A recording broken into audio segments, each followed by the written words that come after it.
He doesn't seem to be polling too well with respect to the economy. He doesn't seem to be polling too well with respect to the military-industrial complex. It seems like he's not doing particularly well with respect to ICE, although he did very well in the beginning in terms of controlling the borders. So I'm just, what do you think needs to happen to improve that over the remainder of his term?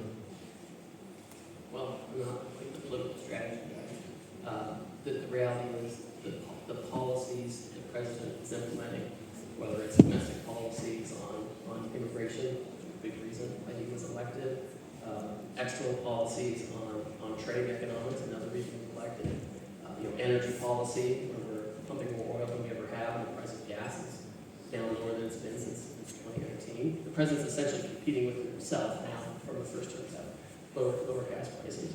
So part of it is we need to make sure that we follow through on these policies. It's pretty common to have second-term presidents have their polling numbers kind of go like this.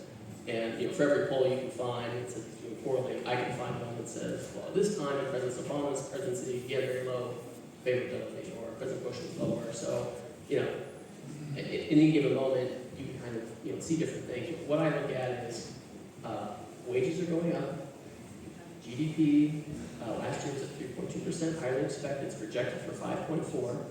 And so this idea that if we had not had tariffs, we would have had what, 7% growth? I mean, it's the counterfactual is like kind of crazy. So I think the president's going to continue with the policies, including those that resonate most with Americans, especially for some of those issues that matter. The prices of healthcare and energy. I mean, all kinds of things like that. Affordability for housing. I mean, that's what this speech is going to be about here. It is about housing affordability. So these are the kinds of things that the president's quite focused on. If he remains focused on them, he executes it.